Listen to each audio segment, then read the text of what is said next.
Hello everyone, how are you? I hope that you will be fit and fine. So today we will start class 6, chapter number 7, fair play. So chapter को start करने से पहले before you read इसे पढ़ लेते हैं. Have your best friend ever done something you thought was wrong? क्या आपके बेस्ट फ्रेंड ने कभी ऐसा कुछ किया है जो आपके विचार में गलत हो? What did you do then? तो आपने उसके बाद क्या किया? Did you keep quiet? क्या आप चुप रहे? और did you tell your friend? या आपने अपने फ्रेंड से कहा वट यू थॉट? जो आप सोचते थे. Read this story about two friends. यहाँ पर हम दो फ्रेंड्स की स्टोरी पढ़ेंगे. Who had to decide what was more important. जिन्होंने डिसाइड किया कि सबसे ज़्यादा इम्पोर्टेंट क्या है. फ्रेंडशिप, मित्रता, एंड एनविटी या शत्रुता.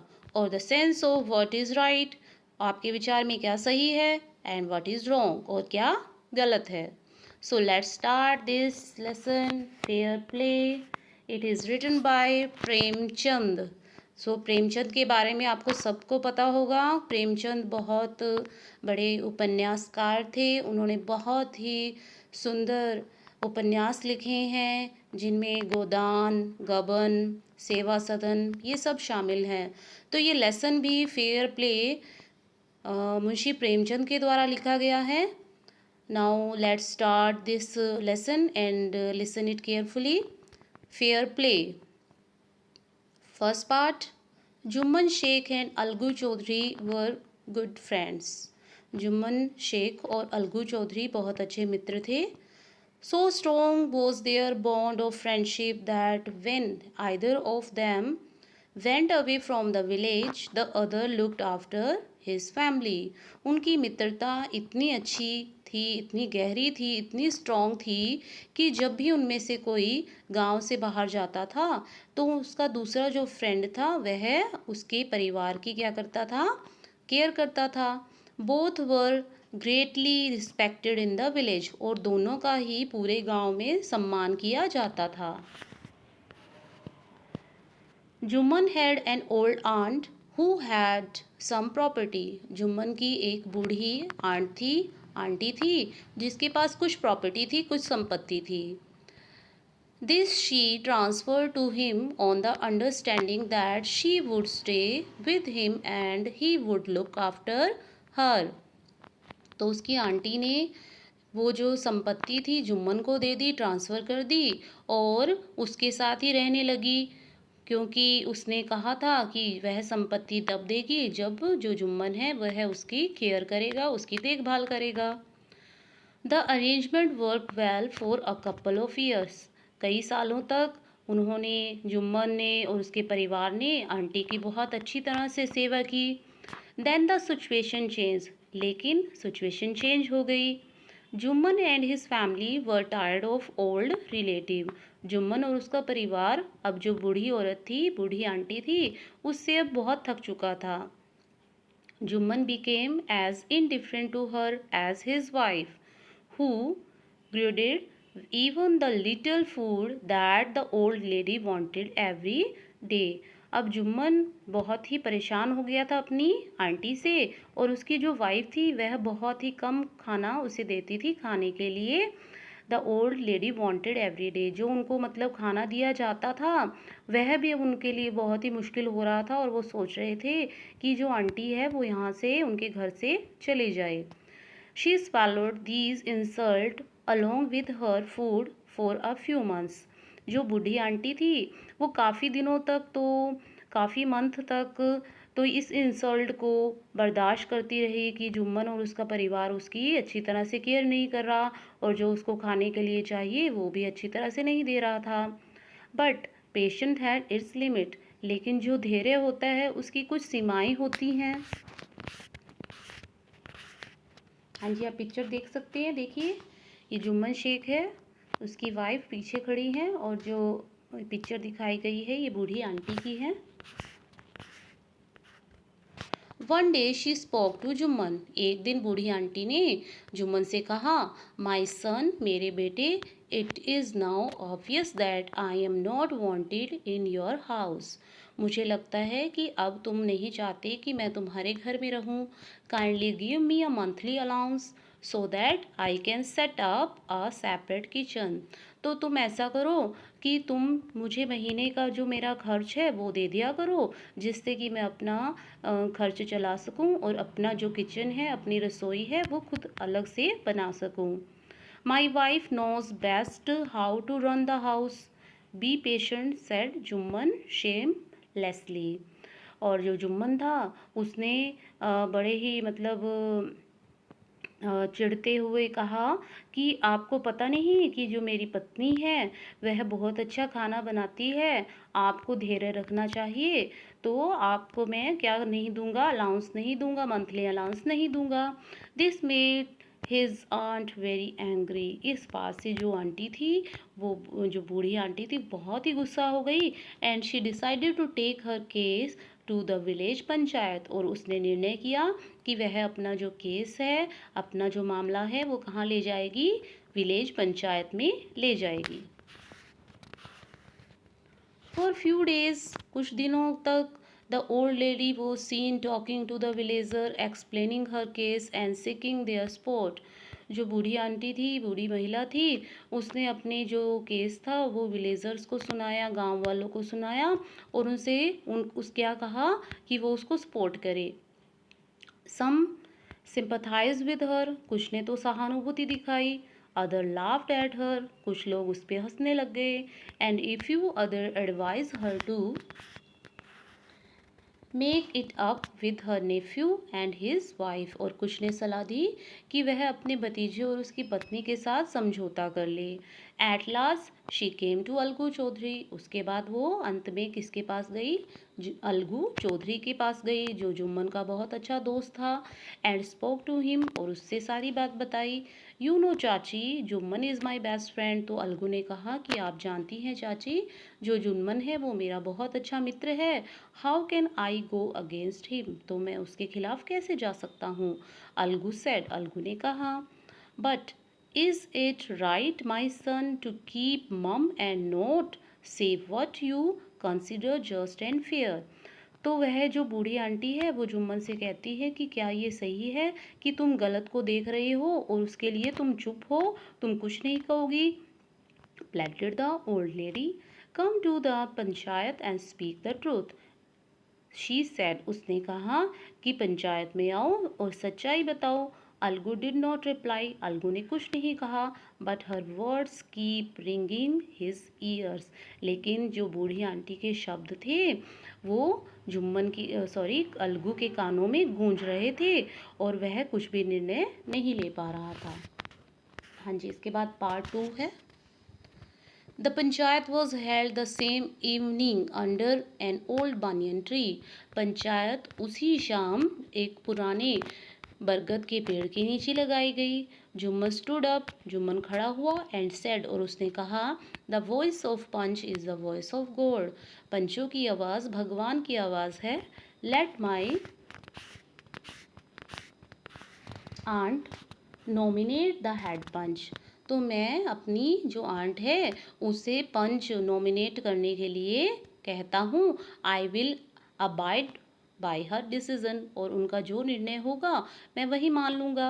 The panch knows neither friend nor enemy, क्योंकि पंच का ना तो कोई मित्र होता है और ना ही कोई शत्रु होता है।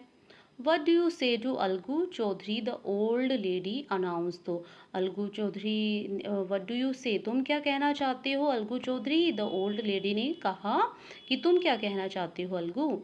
Fine reply Jumman, hiding his joy over this unexpected piece of luck. तो जो बूढ़ी आंटी थी उसने अलगू को अपना क्या पंच बना लिया, और जो जुम्मन था वह इस बात से बहुत ज़्यादा खुश था, क्योंकि जो जुम्मन और अलगू बहुत अच्छे मित्र थे और जुम्मन को पता था कि जो अलगू है वो कभी भी जुम्मन के खिलाफ नहीं जाएगा।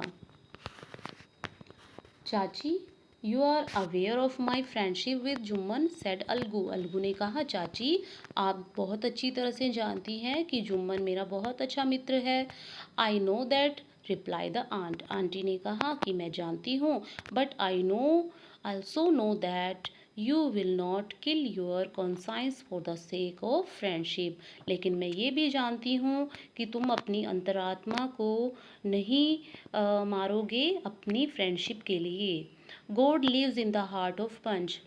पंच के हृदय में भगवान रहता है। And his voice is voice of God, और उसकी आवाज़ भगवान की आवाज़ होती है। And the old lady explain her case. उसके बाद जो बूढ़ी आंटी थी उसने अपना सारा केस पंचों पंचों को बताया। जुम्मन सैड अलगू। जुम्मन सेड अलगू। अलगू ने कहा, Jumman you and I R old friends. तुम जानते हो कि तुम और मैं बहुत अच्छे मित्र हैं। Your aunt is as dear to me as you. और तुम्हारी आंटी मुझे उतनी ही प्यारी है जितनी कि तुम्हें प्यारी है।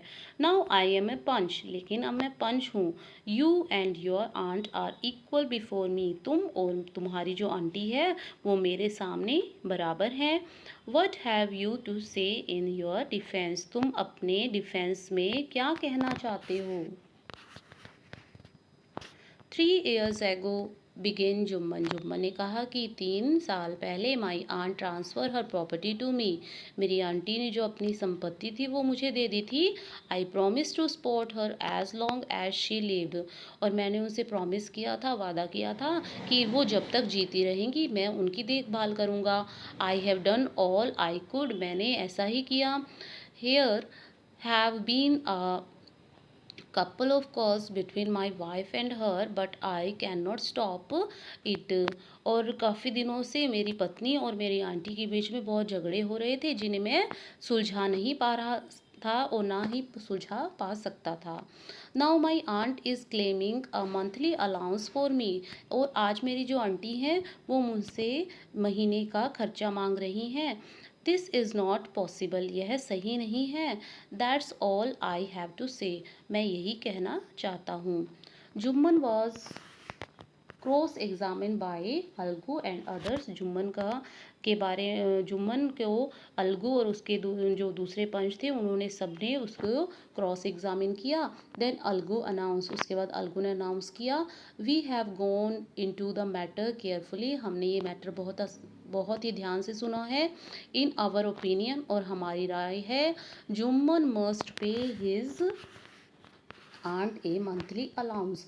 जुम्मन को अपनी आंटी को महीने का खर्चा देना चाहिए। और else the property goes back to her. नहीं तो जो प्रॉपर्टी उनकी आंटी ने जुम्मन को दी है वो जुम्मन से ले ली जाएगी और आंटी को वापस कर दी जाएगी। Now the two friends were seldom seen together. अब जो दोनों दोस्त थे वो एक दूसरे के सामने थे। The bond of friendship between them was broken. और उनके बीच में जो मित्रता थी अब वो टूट चुकी थी। इनफैक्ट जुम्मन वॉज अलगूज एनमी और एंड वांटेड हिज रिवेंज। अब जो जुम्मन था उसने अब अलगू को अपना दुश्मन मान लिया था और वह उससे क्या बदला लेना चाहता था।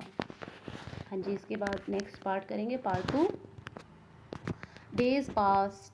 समय बीत गया। And ill luck would have it Algu Chaudhary found himself in a tight spot. और अब हालात बदल चुके थे। जो अलगू चौधरी था वो बहुत ही मुश्किल में था, डिफ़िकल्ट सिचुएशन में था। One of his fine pair of bullocks died. और उसके जो पेयर बुलक था, बैलों का जोड़ा था, उनमें से एक मर गया। And he sold the other to Samjhu Sahu. और उसने अपना जो एक बुलक था वह समझू साहू को क्या कर दिया, सोल्ड कर दिया, बेच दिया। एक car driver of the village, जो कि कार ड्राइवर था, जो कि गांव में क्या करता था, कार चलाता था। The understanding was that Sahu would pay the price of the bullock in the month's time। और यह कहा गया था कि जो साहू था वह 1 महीने के बीच में ही जो बुलक का प्राइस है वो किसको दे देगा, अलगू को दे देगा। It so happen that the bullock died with in a month. और जो ऐसा हुआ कि जो बुलक था वो 1 महीने के बीच में ही मर गया। Several months after the bullocks death. काफ़ी महीने होने के बाद, बैल की मृत्यु होने के बाद, Algu reminded Sahu of the money he had not yet paid. और तो अलगू साहू के पास गया और पैसे मांगने के लिए जो कि उसने नहीं दिए थे। Sahu got very annoyed. Announced. जो साहू था वो बहुत गुस्सा हो गया। I can't pay you a penny for the fit beast you sold me. मैं तुम्हें पैसे नहीं दूंगा क्योंकि तुमने जो बैल मुझे दिया था वो तो 1 महीने के बीच में ही मर गया। He brought us nothing but renew. लेकिन उसने हमें कुछ भी नहीं दिया लेकिन बर्बादी ही दी। I have a bullock. मेरे पास एक बुलक है। Use it for a month. तुम इसे मंथ में यूज़ करो and then return it to me. और मुझे वापस कर दो। No money for the dead bullock he said angrily. बड़े गुस्से से वो कहता है कि मैं इस मरे हुए बुलक की बैल की जो पैसे हैं तुम्हें नहीं दूंगा। Algu decided to refer the case to the panchayat. Algu ने सोचा कि क्यों न ये केस जो है पंचायत में ले लिया लेकर पहुंचाया जाए। For second time in a few months. और उसी महीने में दूसरे वक्त preparation for holding the panchayat were made. Panchayat की प्रिपरेशन की गई, पंचायत लगाई गई and both the party started meeting people seeking their spot. और दोनों ही जो अलगू था और समझू साहू था वो अपने अपने जो केस लेकर पंचायत में पहुंच गए। The panchayat were held under the old banyan tree. Panchayat को वही पुराने बरगद के पेड़ के नीचे लगाया गया। Algu stood up. अलगू खड़ा हुआ एंड सेड। और उसने कहा the voice of panch is the voice of God. Panch की आवाज़ भगवान की आवाज़ होती है। Let's Sahu nominate the head panch. उसके बाद जो साहू को कहा गया कि वह जो हेड पंच है वो नॉमिनेट कर ले, चुन ले। आई will abide by his decision. और जो वो निर्णय लेंगे वो ही मैं मान लूँगा। साहू सा हिज चांस। साहू को अब चांस मिल गया, मौका मिल गया। And proposed the name of Jumman. और उसने जुम्मन का नाम लिया। Algu's heart sank. इससे जो हल्गू था वह बहुत दुखी हो गया। And he turned pale. और उसका चेहरा पीला पड़ गया। But what could he do. लेकिन वह क्या कर सकता था। The moment Jumman became head panch. और कुछ ही क्षण बाद जो जुम्मन था वो हेड पंच बन गया। ही रियलाइज हिज रिस्पॉन्सिबिलिटी एज जज and the dignity of his office. अब उसे रियलाइज़ हुआ क्या कि क्या उत्तरदायित्व होता है एक पंच का और उसकी जो डिग्निटी होती है, उसका मान सम्मान क्या होता है, तो उसको रियलाइज़ हुआ। Could he seated in that high place. वह ऊंचे स्थान पर बैठ गया and have his revenge now. अब वो उसको यह पता था कि वह किससे बदला ले सकता है, अलगू से बदला ले सकता है। ही थॉट एंड थॉट। उसने सोचा और सोचा। Now no, he just not allow his personal feeling to come in the way of speaking the truth and doing justice.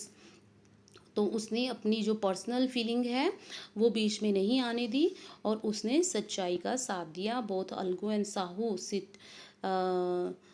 Stated their case. वो अलगू और साहू ने अपना केस सामने रखा। They were cross examine and the case were consider deeply. और इस जो case था उसका बहुत डीपली गहराई से इसके ऊपर क्या किया गया, काम किया गया, एग्जामिन किया गया। Then Jumman stood up. तब जुम्मन खड़ा हुआ एंड अनाउंस। और उसने कहा इट इज़ अवर ओपिनियन। हमारी राय है that Sahu should pay Algu the price of bullock. जो साहू है उसे अलगू को बैल का जो प्राइज़ है वो देना चाहिए। When Sahu bought the bullock. जब साहू ने बैल को खरीदा था, it suffer from no disability और डिजीज़। उसको कोई ना तो बीमारी थी और वो बिल्कुल ठीक ठाक था। The death of the bullock was unfortunate. और जो बैल की मृत्यु हुई है वो दुर्भाग्यवश हुई है। But Algu can not be blame for it. और अलगू जो अलगू है वो सही है। Algu could not contain his feeling. Algu अपनी भावनाओं को रोक नहीं पाया। He stood up. वह खड़ा हुआ एंड सेड लाउडली। और ज़ोर से चिल्लाया over the and over again. बार बार victory to the panchayat. Panchayat की विजय हुई। This is justice. यह न्याय है। God lives in the voice of panch. और पंचों की आवाज़ में ही भगवान रहते हैं। Soon after Jumman came to Algu, कुछ देर बाद जो जुम्मन था वह अलगू के पास आया। एम्बेरस्ड हिम, और उसे अपने गले लगा लिया। एंड सेड, और कहा, सिंस द लास्ट पंचायत, तुम जानते हो कि पिछली पंचायत में I had become your enemy, मैं तुम्हारा शत्रु बन गया था। टुडे आई रियलाइज, आज मैंने रियलाइज किया है, what it mean to be a panch, एक पंच होने का मतलब क्या होता है। A panch has no friends no enemy, एक पंच का ना तो कोई मित्र होता है और ना ही कोई शत्रु होता है। ही नोज ओनली जस्टिस, वह केवल न्याय जानता है। Let no one deviate from the path of justice and truth for friendship और enmity, चलो हमें भी जो न्याय का जो पाथ है उस पर चलना चाहिए, और एंड ट्रूथ फॉर फ्रेंडशिप, और अपनी जो फ्रेंडशिप है उसको आगे बढ़ाना चाहिए, क्योंकि हमेशा जो सच्चाई है उसकी ही जीत होती है। Algu embarrassed breast his friend, Algu ने भी उसको अपने गले लगा लिया। एंड वेप्ट, और रोने लग गया। And his tear wash away all the dirt of misunderstanding between them, और उसके आंसुओं ने उनके बीच में जो भी मिसअंडरस्टैंडिंग थी वो सारी धो दी, और इस प्रकार से वो दोनों फिर से अपने बहुत अच्छे मित्र बन गए। हाँ जी, रिटन बाय प्रेमचंद। प्रेमचंद के बारे में मैंने आपको पहले ही बताया था। तो ये लेसन कंप्लीट हो गया है। आई होप कि आपको ये वीडियो बहुत अच्छी लगी होगी, और आपको जो लेसन है वो बहुत अच्छी तरह से समझ में आ गया होगा। तो लेसन हमें यही शिक्षा देता है कि जो सच्चाई होती है हमेशा उसकी जीत होती है। जो पंच होते हैं उनकी आवाज़ भगवान की आवाज़ होती है, और उनके नाम सामने ना तो कोई मित्र होता है और ना ही कोई शत्रु होता है। इस प्रकार से ये जो लेसन है वो बहुत अच्छी एंडिंग के साथ ख़त्म हुआ। अलगू और जो जुम्मन थे वो फिर से मित्र बन गए और खुशी खुशी साथ में रहने लग गए। हाँ जी, आई होप कि ये चैप्टर बहुत अच्छी तरह से आपको समझ में आ गया होगा। अगर वीडियो पसंद आई है तो इसे लाइक और शेयर करना मत भूलिएगा, और अपने YouTube channel career launcher academy को सब्सक्राइब करना मत भूलिएगा। Thank you, have a nice day.